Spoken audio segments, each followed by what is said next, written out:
Welcome to Philosophy from the Frontline. This podcast explores the intersection of philosophy, entrepreneurship, and veteran transition. Join us as we delve into the minds of successful entrepreneurs who have made the journey from military service into small business ownership.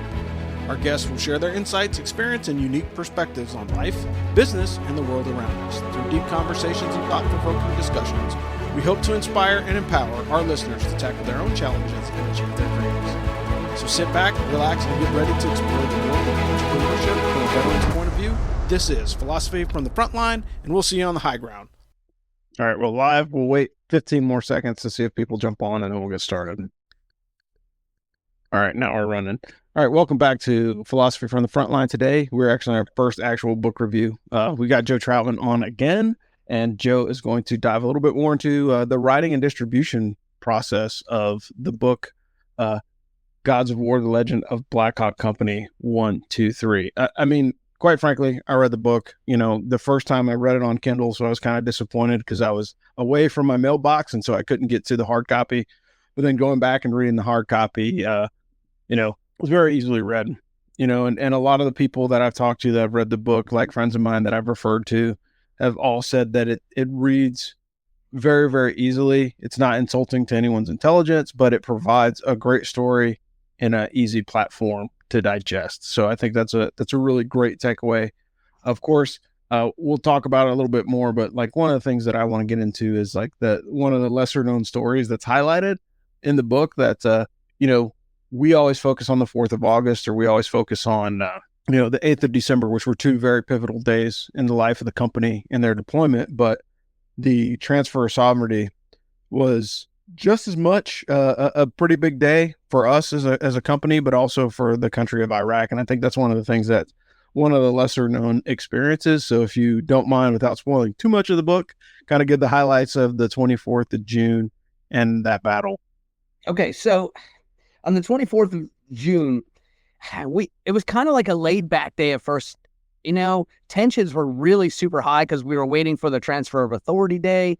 We weren't sure what was going to happen. They told us we could get attacked at any time. They said the government's stuff could get attacked at any time. So there was this giant like anxiety filled every single day, and second platoon went out pretty much, they were all night, like on the QRF. So they were like QRF for the whole battalion all night long. And then in the morning, I remember going to the chow hall. I took all my guys to chow. We were sitting in the chow hall, and then all of a sudden, the earth just shook with all of those car bombs that went off at the same time. I think it was like 5 simultaneous car bombs. Boom, boom, boom, boom, boom. And I remember I looked at my guys and I was like, we're going out in the city. Get your gear. We're going out. Yeah. And that's kind of what happened. And we didn't know what was going to happen. We didn't know what our mission set was. We just knew that, hey, it's about to go off. So let's get ready. Yeah. And I think one of the crazy parts of that whole story was sending out 3rd Platoon, because 3rd Platoon got out there almost immediately because they had to go recover. So I can't remember what contracting company it was. It could have been Triple Canopy or one of the other numerous ones that were in the theater at the time. It was Global Security. It was Global Security. Yeah, that's right. Because they called like, hey, look, these guys are, in trouble. Go get them.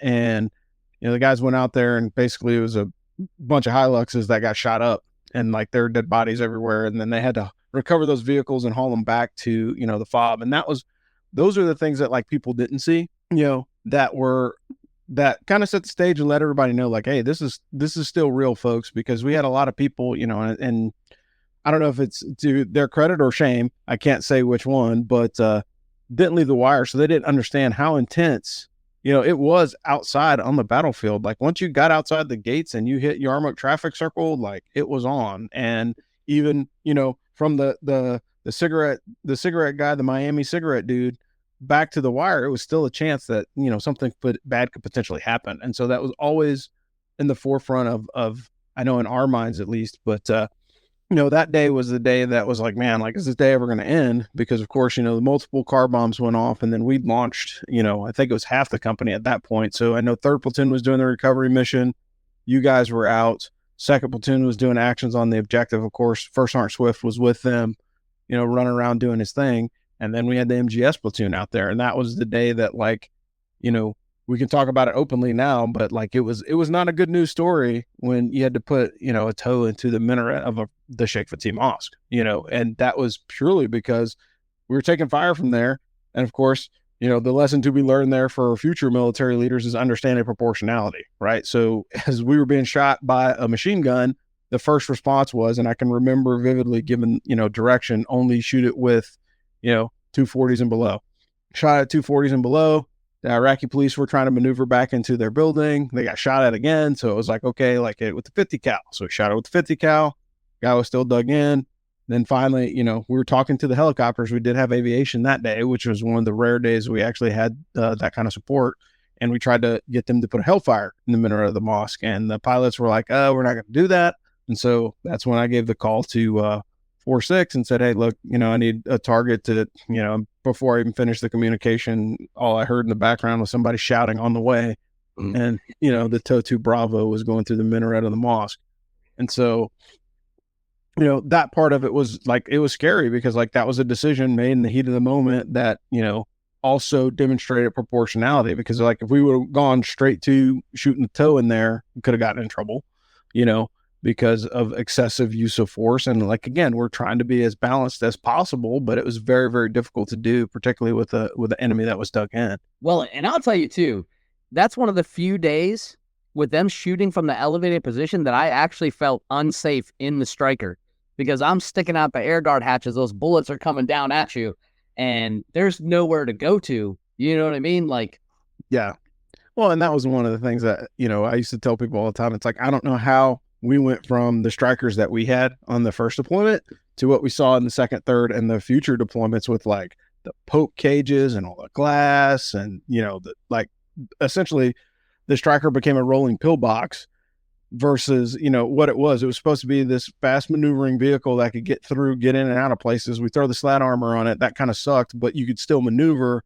And then, as the ROE tightened, the level of fear of riding in vehicles got worse. And so then they just became rolling pillboxes, which was, I can't speak to what decisions were made to do that. All I can say is like, we rode around with like a sandbag, and that sandbag was really just to rest your elbows on. So you did scrape your shirt up against the vehicle. So I think it was just difference in mentality, but also difference in the ability to respond, because that was we fired 4 TOW-2 Bravos that day. And from the angle that it looked that we were shooting, like if you know where the Sheik Fati Mosque is, those of you that have been to Mosul, it's sitting on the left-hand side of the road. And from the right-hand side of the road, the MGS platoon was firing. So as they're firing from, east to west into this building, they hit the minaret, and then there's guys in the side in the bakery. So they hit the bakery. But if you were looking from north to south, it looked like we were shooting into the mosque and like wrecking the place. And that was not the case. And became sort of like the play of the day, in the brigade, and particularly in Iraq, because you had Samara was going on at the same time, and you had several incidents where the Marines were like dropping 500 pounders in the, center courtyards of mosques.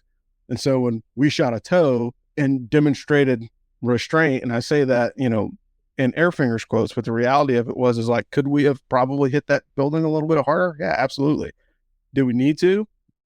Only time will tell. We weren't taking casualties. We had the freedom of maneuver, so it wasn't necessary at that time. But, make no mistake, we would have if we had to. So, that's really the 24th. And one of the things that happened also on June 24th is like they quietly they crept up the transfer of sovereignty.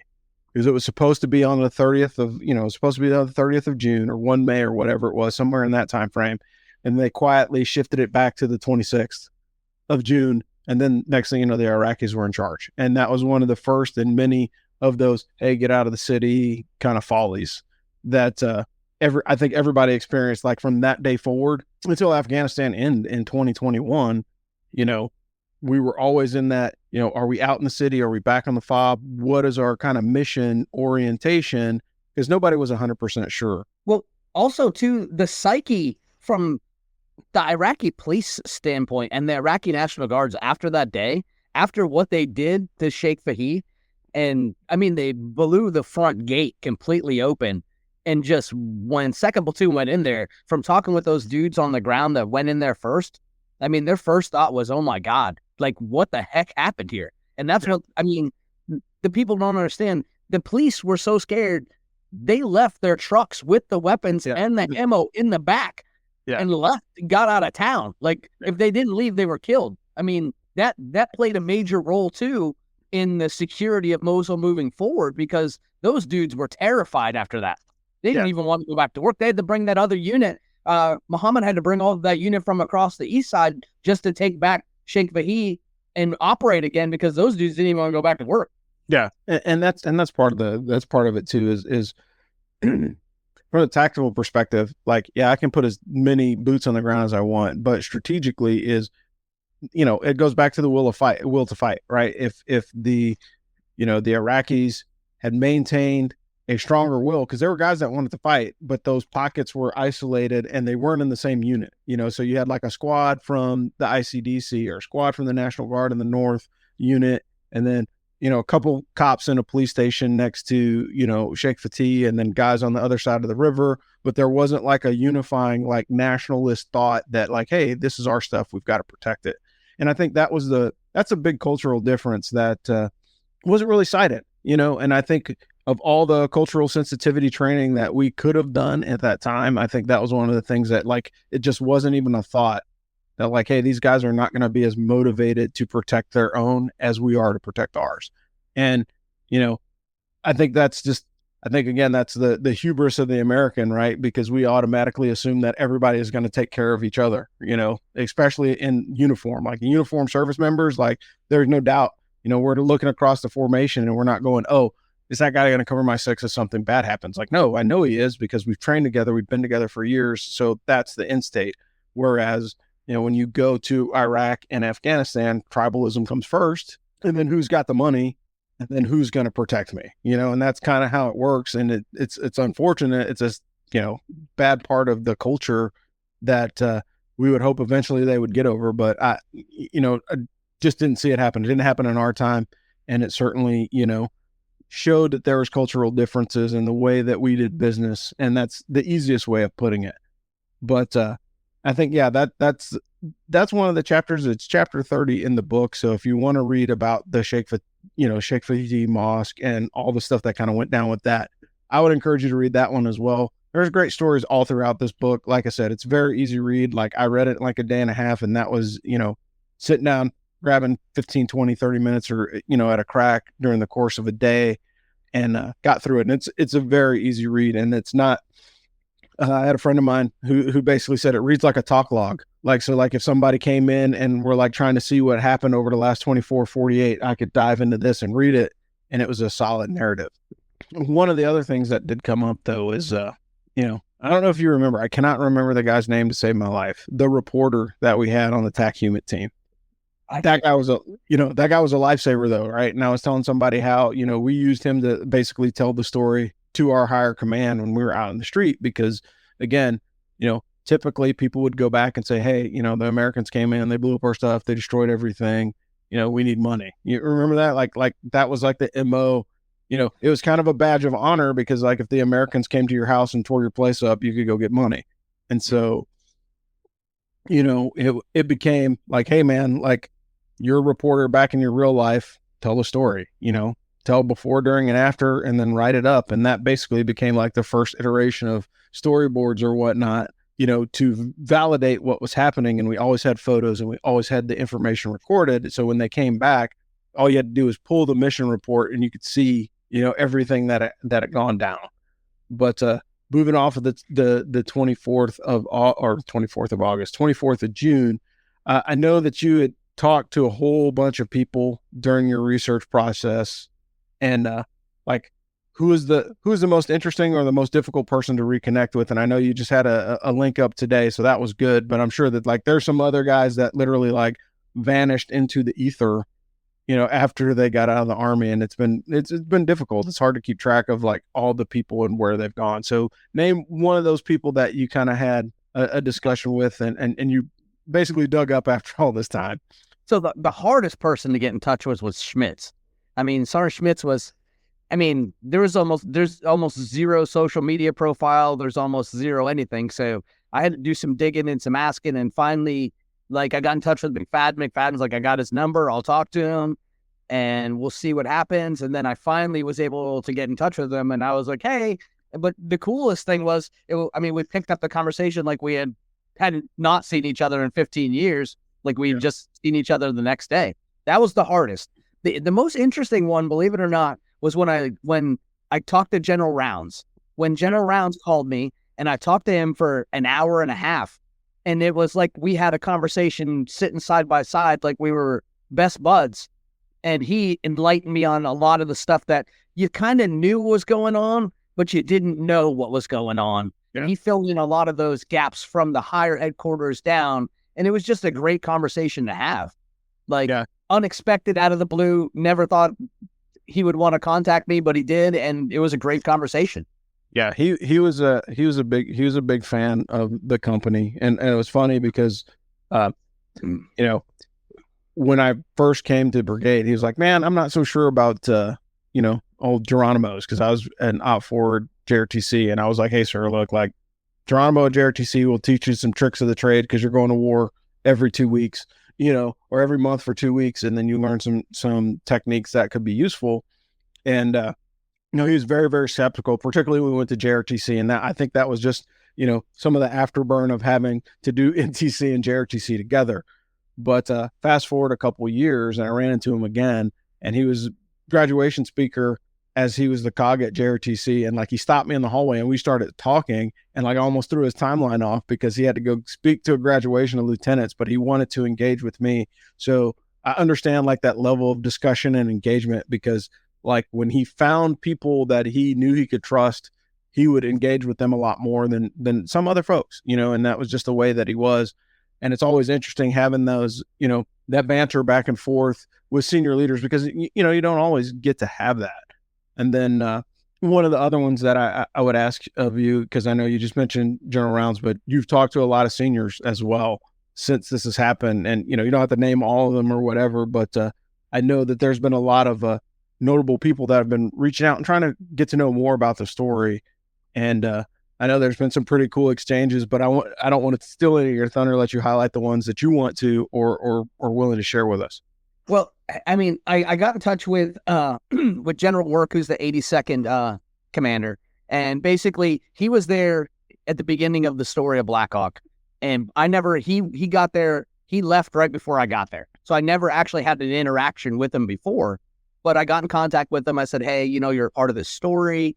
I want to send you a copy, see what you think. And he was all on board. Everything was great, and sent him down a copy of the book. Also got in touch with the second ID commander, from a historical standpoint, was like, hey, you want a copy of this book? So I'm going to send him off a copy, but I know other people along the way. It's weird interacting with people now that you knew when they were a lower rank and they're up here now.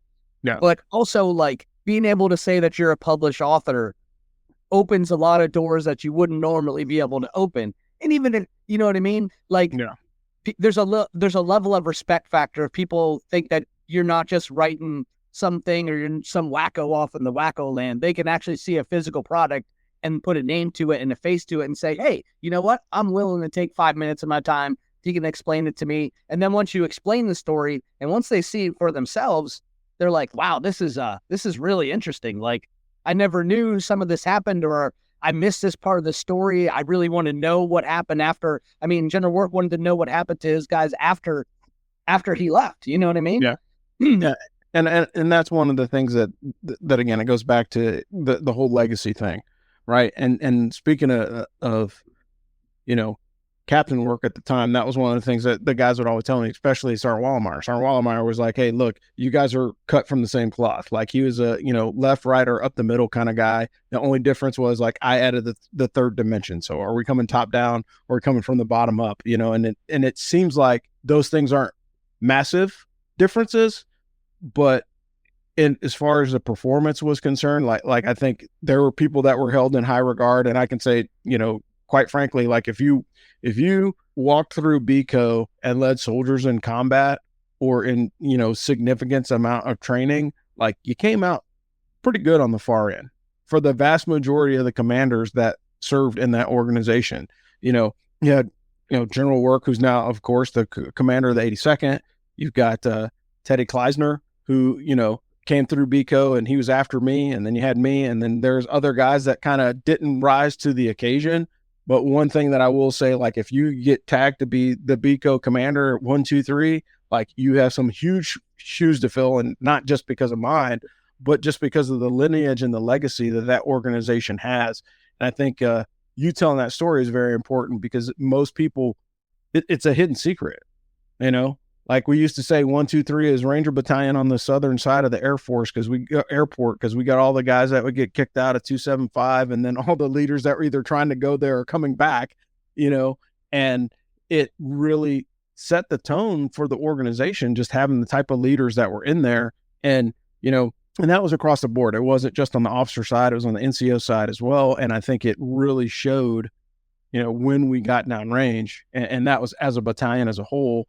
And, BCO set itself apart in an organization that had already set itself apart within the brigade. In the last show, we talked about it a little bit, but one of the things that I want to dig in a little bit more is, like, what major themes or messages that you're trying to convey with this, because it's not just a war story. And you could have easily turned it into an autobiography, as, Joe Troutman tells his story of war. And a lot of authors have done that. There's a ton of books about the Iraq War, and most of which have either gone unread or not as popular as your book has been. And that's predicated off of the fact that you're not speaking, there's parts of it that are autobiographical, but that's like, hey, I'm your storyteller, so I'm setting you up to dive into the deeper story. And that's how that's how I understood what you were doing. But, what were the major themes that you hope the readers take away from this book? Because, like I said, it's more than just a war story. Well, and it evolved as I was writing. When I first set out to write this project in December of 2003 or 23, it kind of was going to be a war story. You know what I mean? Because we talk and everything else, and all of us together, we hit the high points of 4 August and 24 June and all of the small battles that happened in between.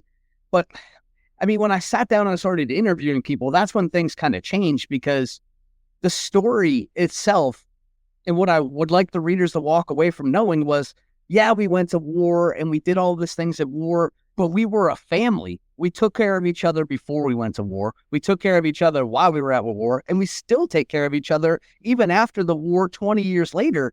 That's what sets this unit apart and is so unique from everything else I've ever been a part of, is that we are so close. Like I said, I can call Schmitz, who I haven't talked to in 15 years, and we pick up like we never missed a beat. And that's everybody. I mean, I went and met with Ben Iverson today, and it was like I saw him yesterday. You know what I mean? Like, that's the thing, the family atmosphere, just the camaraderie and the brotherhood. And I've been hashtagging the OIF Band of Brothers, but for real, that sense of camaraderie that we had is so unique to. I mean, I've been in other units. I deployed other times. I never had that. Yeah. And I can say that was certainly a unique point on my journey as well. I mean, like, somebody asked me, like I said, a couple of weeks ago, what was my favorite assignment in the Army? Is being a commander of BCO, man. Like, I had fabulous jobs in the Army. I had a great job, great time, but at the end of the day, leading soldiers in combat at that level of intensity was, it's a rare opportunity to have, but it's also a rare opportunity to have that much success as well. Because I think like I said, I had a conversation with Paul Smith Sr., and he said the same thing. He's like, look, you guys could have easily folded and not been as good after that initial incident on the 8th, when we lost Wesley, Blickenstaff, and Bridges. Like, that could have been the death blow for the organization, and it wasn't. And so we are blessed, but also, incredibly, connected because of that part of our story as well. How do you think the story of Blackhawk Company contributes to the broader narrative of the Iraq War? Because I have some thoughts, but what are your feeling on this? Because I could tell you some stories of much later on in the war, but I kind of want to get your opinion on this as well. Well, the war evolved so much between what we know as OIF 1, OIF 2, OIF 3, OIF 4. I mean, I think we went at OIF 1.5, kind of right in between the initial invasion period and the transfer of sovereignty. So Mosul itself is so unique because of the area that it's in and everything that kind of flows through there and all the history and the demographic of everything, how it's so different than the rest of Iraq. And I had the unique experience of going back to Mosul for 15 more months later on. Each unit that was there kind of put their own stamp on it, but not every single unit was the same as us. I mean, if we're the aggression that we had and the mentality and the mindset that we displayed, like those people were afraid of us and it showed. And that wasn't always there in the units that went after us. I mean, if you look at it, it's easy to Google the history of what happened after September of 2004 when we left, and you see a distinct pattern for the aggression and the fall off of what they went through. And some of it was op-tempo, and some of it was ROE, and some of it was different units trying different tactics. But they absolutely got hammered after we left, and that continued. There's parts of Mosul people didn't go into for years. Yeah. And I can tell you, fast forward to 2016. So I had the fortunate or unfortunate look of going back there, as part of the OIR task force and, watching the Air Force basically decimate the western side of the city, and that was it was out of necessity. It wasn't because of anything else other than like, we just didn't have enough people to go clear, that stronghold, because Mosul as a town was huge. Millions of people there, and like it would have taken an operation of biblical proportion to root out every last one of those bad guys from AQI that was living in the city. And those guys were there from the beginning. And it was funny because like you hear people talk that didn't experience, oh, there was no Al-Qaeda in Iraq. Like, brother, I'm telling you there was, because we saw the black PJs and the flags in 2003. Yeah, we killed a lot of those dudes, but they still were able to replenish and reinvigorate through recruiting or whatever tactics that it was. And I think, we can say that the people feared us, but I think it was just a healthy respect for us as an organization. And I think it was simply because they knew that we were going to treat them like humans so long as they didn't cross the line. If they crossed the line, then, we were going to have a discussion about it. And that discussion was probably going to happen at 3,000 feet per second. And so that's really what the difference was. Like a lot of people went in there and tried to be, kinder, gentler, more understanding. And it's like, yeah, man, you can, but you can't drop your guard either. And I think a lot of units got comfortable because of the visuals that happened. Because like if we would have listened to the 101st and nothing on any of those guys that were on the ground at the tactical level, but strategically what was coming out to the rest of the world is, hey, Mosul is safe. I can walk down the street in a soft cap and, my LCE and no body armor because like, well, sir, you are a 2-star and there's like perimeters and perimeters and perimeters of security that are going to prevent anything from getting close enough to you to cause any damage. But the reality of it is like, if everybody would have absorbed that kind of philosophy and gone in there like, oh, this place is safe, it could have potentially been a lot more hazardous. And it's combat, man. Like you can't discount the fact that things could happen, that are well outside of your control. And I think that's one of the things that, like, as a leader, whether it be at the, the tactical or the operational level, you've got to understand that regardless of what strategic message is going out, you need to have the correct message going down and in and saying, hey, look, like I hear what the boss is saying, but we need to be, maintain head on a swivel, make sure that you're, in mutual support of each other, all the things that we did habitually in BCO, to keep everybody alive, and other units, right? We were covered on other folks too. So it wasn't just unique to us. It was unique to the Americans that came into our battle space that we covered like that. So, let's talk about a little bit of the impact. So what have you heard anything else from like other veterans or other families that have read the book or people that have dove into it? Because like you sold quite a few of these so far, and it looks like this book is getting a whole lot of traction. Wow. But everyone, I'll start with the people who are in BCO themselves. So I had one guy who called me up and he was like, I can't even read it. He's like, I burst into tears just looking at it because it's just so emotional to know that our story is told. A lot of the guys who were reading through it said they had to stop halfway through and take it in portions because it's so real and so vivid that the picture that was painted in the book, to them, it's almost like they're back there. And for people who are outside of BCO, when you read it, some of the things that are in there is like, you know what I mean? That sounds legit, but could that really have happened? I'm going to tell you, the guys on the ground who lived through it, they were like, this is so real that it takes me back there. Yeah.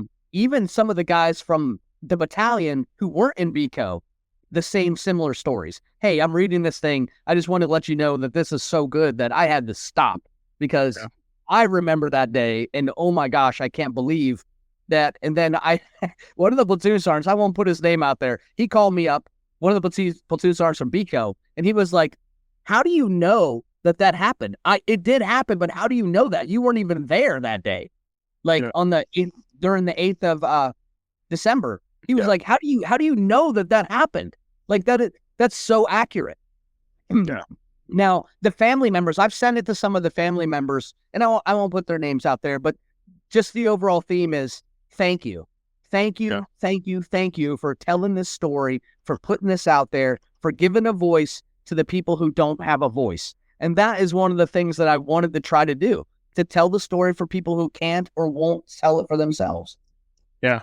And I think that's a unique part of the veteran community, you know, and it's funny because like the people that talk the most about war either focus on one particular event or one particular incident that they're comfortable sharing, or, you know, they don't talk about it at all, you know, and that's really it. And particularly veterans that like we can smell our own, right? So you get, it's just like if you're watching TV and you see an AI generated person, place, or thing, you're like, something about that doesn't feel right because it's not exactly correct, you know. And I think that's the sense that most veterans have when dealing with other veterans, you know. So if somebody's telling a story and you're just like, something about that doesn't seem right, or the way that guy's delivering it seems like he wasn't there, you know, and we can smell our own, unfortunately, you know, whether that's a good thing or a bad thing, leaves to be desired. But the reality of it is like telling the story and conveying it in a way that people understand. And I think,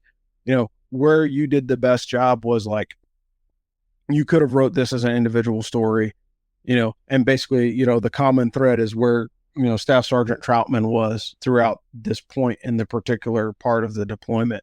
But what you did was, you know, you opened the aperture and you talked to like, hey, I need a story from 1st Platoon. Let me talk to the guys from 1st Platoon. I need some details on this from 2nd Platoon. So I got some information from 2nd Platoon.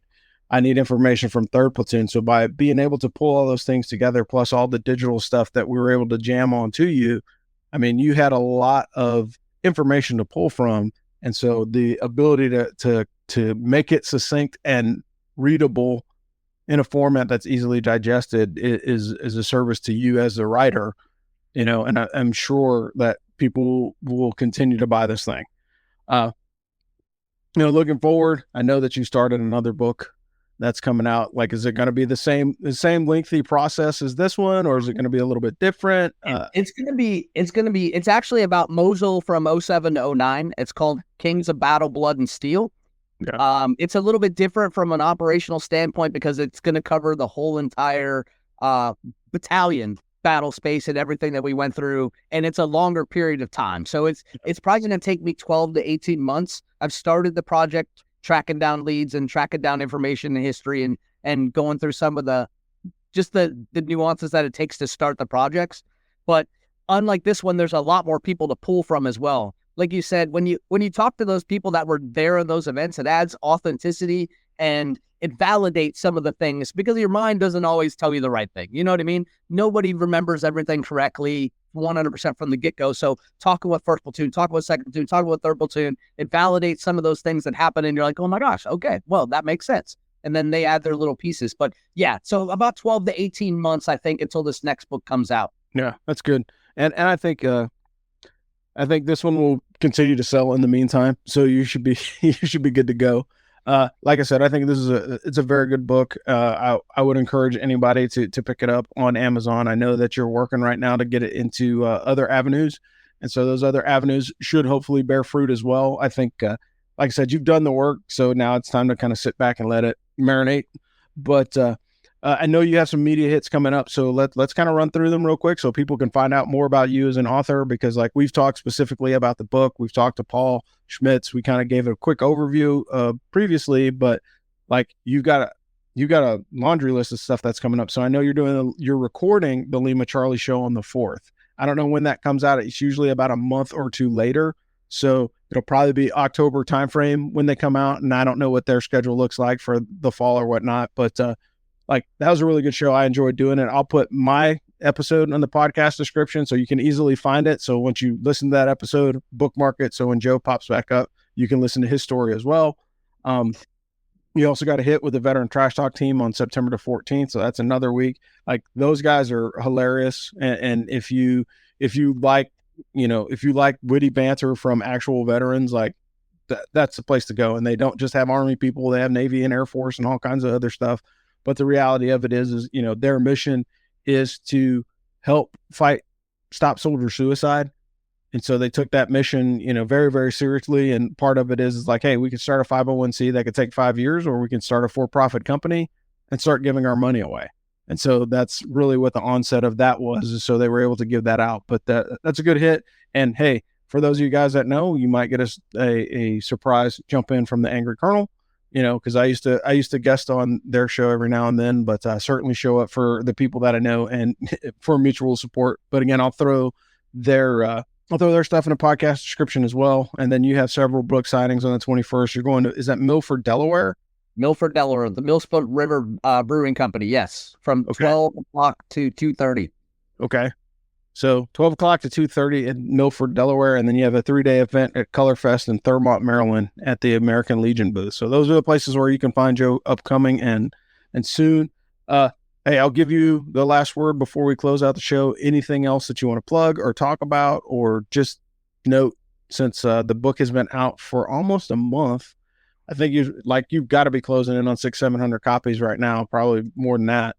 But it's I will tell you this. I am vastly over what I ever thought this book was ever going to sell. I didn't think anybody would ever want to read it outside of BCO.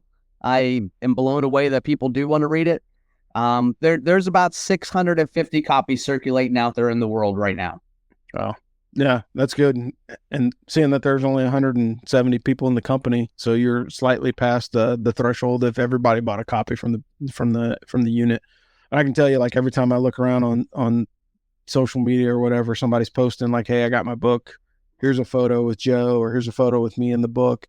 And it's having an impact. And even if the impact is just, in BCO and small ripples around it, it's still important to get the story told, because so many people tell their war story from just their perspective. And so it's a much broader aperture, and it tells a great story. But anything else before we shut this thing down? I'd say one of the most hilarious things so far was my son's principal has a copy of the book. And he was like, hey, me and my son are reading it right now together. And if we have any questions, can we go over with you? I was like, absolutely. So that was kind of cool that the principal in my son's school is reading it with his son. Yeah, that's good. And the other piece of it is like, it may inspire somebody to do something, and that's the thing, is it's like everything that we do is not designed to, the whole purpose of the book was not to, pop your shoulder out, patting yourself on the back. The purpose of it was to capture and tell the story. And there's people that were injured and hurt and are not able to tell their own story. And so being able to do that is that's part of the mission for the battalion, right? Is, protect the innocent and punish the deserving. That's what we do. And ultimately, I think, the main part of the logo we serve is what has happened over the years is like, as an organization, we have not lost that.